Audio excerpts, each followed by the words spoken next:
د نن شنبې ورځې لنډ او مهم خبرونه.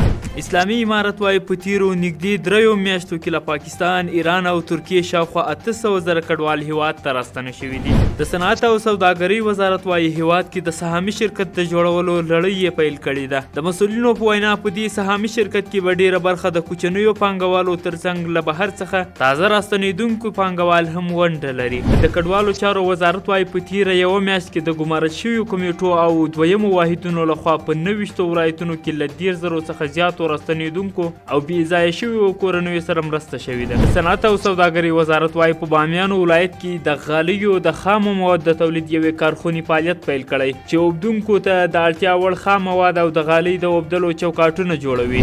د شهیدانو او مالونو چارو وزارت د ټول هیواد په کچه 350,000 یتیمان، 90,000 کونډې او 181,000 معلولین له دغه وزارت سره ثبت دي چې له ډلې یې 80 سلن له دغه وزارت څخه میاشتنۍ مرستې ترلاسه کړي دي. د نغلو برېښنابند دویم توربین د ترمیم چارې بشپړې او بیا ځلې فعال شو. د یاس شرکت په وینا اوس مهال د دې توربین برېښنا له شبکې سره وصل شوی دی. جاپاني متقاعد انجینر د جاپاني ډاکټر تیتسو ناکامورا چې 4 کاله مخکې ووژل شو، د اوبو لګولو د پروژې بشپړولو لپاره افغانستان ته راغلی دی. د کلیو د بیا رغونې او پراختیا وزارت له لوري په پکتیا کې د 3 چک ډیمونو د جوړېدو چارې پیل شوې.